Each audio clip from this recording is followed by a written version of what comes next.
ની ચિઠ્ઠી એક આયરની દીકરી વીરને નવઘણને કાગળ લખે અને અમારા ગીગા બાપુ કુંચાલા લખે છે. સાંભળજો. સિંધમાં સુમરો કડવી મીઠ કરે, માલ ઢોર લઈને સિંધમાં આયરની દીકરી જાય છે. સિંધનો સુમરો રૂપ ઉપર મોહિત થઈ ગયો અને કીધું કે તને મારા પટરાણી બનવા માટે તને લઈ જાઓ. અને એણે કીધું કે મને થોડી 3 મહિનાની મુદત આપો, મારે વ્રત છે, ખાલી બાનું દેવા ખાતર. અને પછી ભાઈને જુનાણાના ધણીને હોરસના ધણી નવઘણને કાગળ લખ્યો અને ગીગા બાપુ કુંચાલા કહે છે શું શબ્દો હતા સાંભળજો.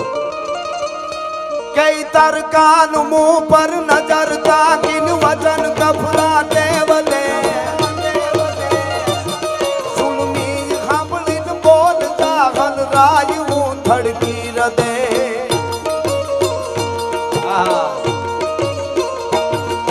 આહીર બાળા એકલી મું જાય છે મારી મતી. હા મામા. નરપતિ સોરઠ તણા નવઘણ ભેર કર જય ભૂપતિ.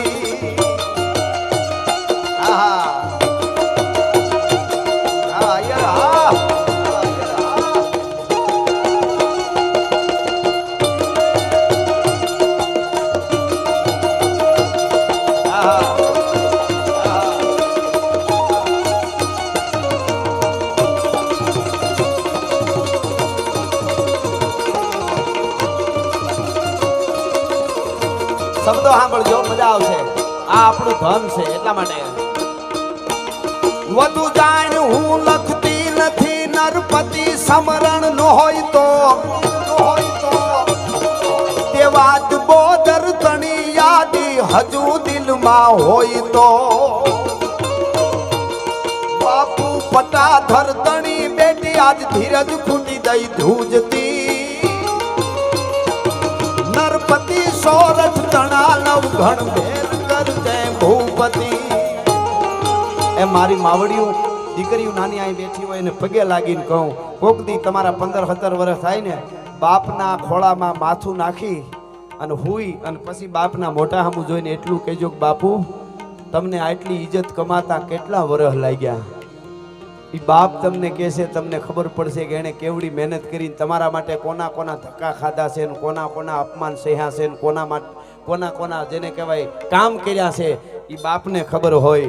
અને એ તો જેને આબરૂની પીડી હોય એને ખબર હોય, ચીઠી મૂકીને નીકળી જાય. બાપુ મારી ચિંતા કરતા નહીં, મેં મેરેજ કરી લીધા, તને કાળોતરો કરડે, તારી હવે હું ચિંતા કરવાની હોય અમારે. એને કઈ ખબર ન હોય પણ શું કહે છે, महीना 3 में सीध महिपत से करी वीरा अवध वीती जैसे तो मान जे जाहल मरी. ई पाप ने उपकार में हवे छे तने जो छत्रपति. नरपति सोरठ तणा नवघण भेर कर जय भूपति.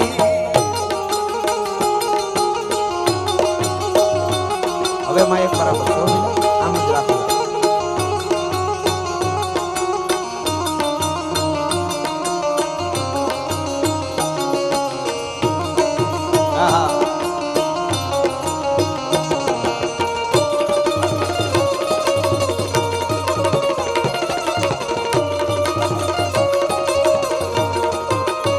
અમારે અશોકભાઈ ની ફરમાઈશ છે, માં મોમાઈ ની હું 2 કડી લઈ લઈશ, પણ આ ચિઠ્ઠી ની કડી સાંભળજો.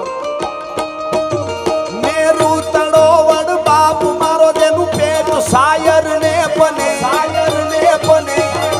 મારા બાપ દેવાજ બોદર નું પેટ છે ને, દરિયાના જવડો પનો છે એનો.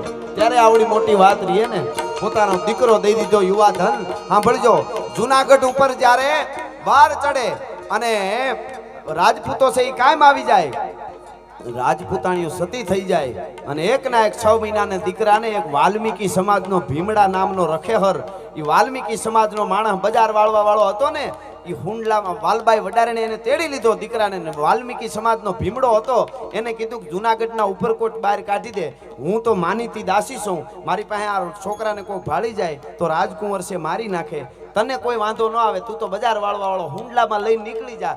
ઈ હુંડલામાં લઈને નીકળી જા કીધું ને એટલે ભીમડો રોવા મીડ્યો. બાપુ ભરોહો શું છે એટલે આ વાત, એટલે કીધું કે આવી જુનાગઢ ઉપર આફત આવી છે અને જુનાગઢનું એક બીજ, એક દીવો 6 મહિનાનું બાળક બચ્યું છે ખાલી, એને બચાવવાનો છે અને તું રોવે છે એટલું કામ નહીં કરી કે એટલે નથી રોતો. પણ હું હુંડલામાં લઈને જાઉં તો ભીમડો કહે વાલબાઈ આ બાળક રોવા માંડે તો કોઈ ભાળી ન જાય. તઈ વાલબાઈ વડારેને કીધું બાપુ ખોડિયારમાં ને સોમલદે પરમાર રાજપૂતાણી ધુપેલિયા ફેરવતી ને એની હારે મેં આરતીની 2 આંટી લીધી છે. આ દેવા બોદરના નેહડા સુધી ગઢ સુધી પૂગી જાય આ નવગણ ત્યાં સુધી હુંડલામાં જો ઉકારો કરીને રોવે તો ખોડિયાર ને પૂંજી નો પૂંજી. ભલા માણસ શું વાત કરો છો? આ ભરોહો છે, આ વાતો સમજો. તમને વિચારો તેથી ધનુર તેની કઈ ઇન્જેક્શન હતા બેભાન કરવાના? ઈ રોયો ને કેમ ગઢ હોરવા નીકળી ગયો? ભરોહાની આ વાત છે. અને ભરોહો હોય ત્યાં જ હનુમાન માતાજી આવે, બાકી જે ઘણા હારા ઉપર ભરોહો નથી. એકચ્યુઅલી આટલો ખર્ચો કર્યો ને આ બધું મેરેજ નો એકચ્યુઅલી પરણાવ છે જ ખરા ને. લે હારા ઉપર ભરોહો ન હોય ત્યાં હનુમાને નો આવે ને માતાજી નો આવે. એના પાસે બેહતા નહીં, નબળા વિચારો વાળા પાસે ન બેતા વડલે જઈને બેસજો, લીમડે સડીને બેસજો, ગમે ત્યાં નદી કાંઠે એકલા ઝાડવા પાસે બેસજો. નબળા વિચારો વાળા પાસે બેહતા નહીં, પેટીયું નાશ કરી દે. તમે કદાચ કરોડોપતિ હોય છે ને ક્યાં ના ક્યાં ફાર્મ ને બંગલા કઈ વેચાવી દે, તમને ખબર નહીં પડે. આ ઈ હકીકત છે. એટલે વાત તમને ઈ કરતો હતો કે ઈ ભીમડો માથે હુંડલો લઈને નીકળી ગયો. વાલબાઈ વડારે ને ભીમડો આડીદર બોડીદર ના પાદરમાં ભેળા થયા. માતા માવડીઓ અહીં બેઠા એટલે મારે આ વાત કરવી છે. અને ઈ વખતે વાલબાઈ વડારેના હાથમાં દીધો નવઘણ આમો કે જો મેં પુગાડી દીધો ને અહીં બેન, હવે તારી જવાબદારી. રાજી થઈ ગઈ વાલબાઈ, તેડી લીધો. હવે મારી હવે તો આ રહ્યો દેવાજ બોદરનું ઘર, હમણાં પુગાડી દો એમ જા કર્યું ને તા ભીમડો હાલતો થઈ ગયો. રખે હરેક વાલ્મીકી સમાજનો માણસ હો, સાંભળજો આ વાત. એ હાલતો થઈ ગયો ને એટલે એને વિચાર આવ્યો એક અંદર, અને વિચાર આવ્યો એટલે પાછો વળ્યો કે બેન વાલબાઈ કે હા કે હું એક વસ્તુ માગું, ઈ મને આપી? વાલબાઈ વડારે બોલ્યો, સાંભળજો, દાસી બોલી, આ તે મારું એવડું મોટું કામ કર્યું છે ભીમડા, આઈ સુધી નવઘણને પુગાડી દીધો જુનાગઢના રાના દીવાને. મારો ભાઈ ભીમડો કે વાલબાઈ જગતના ચોકમાં બજારમાં વેચાઈ જા, અને વેચાઈ ન જાવ તો વાલબાઈ વડારણ નહીં. આ દાસીઓની ખાનદાની કેવી છે તમે જોજો. વેચાઈ ન જાવ તો વાલબાઈ વડારણ નહીં.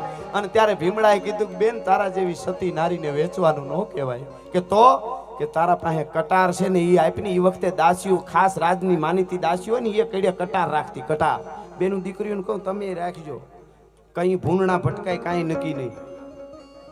આ બજારો ગટરું ખોદતા ખોદતા કઈ ખે ખે કરતા આવે ભૂંગણા, એનું કાંઈ નક્કી નહીં. કટારું રાખવી સારી વાત છે, હથિયાર રાખવું છે.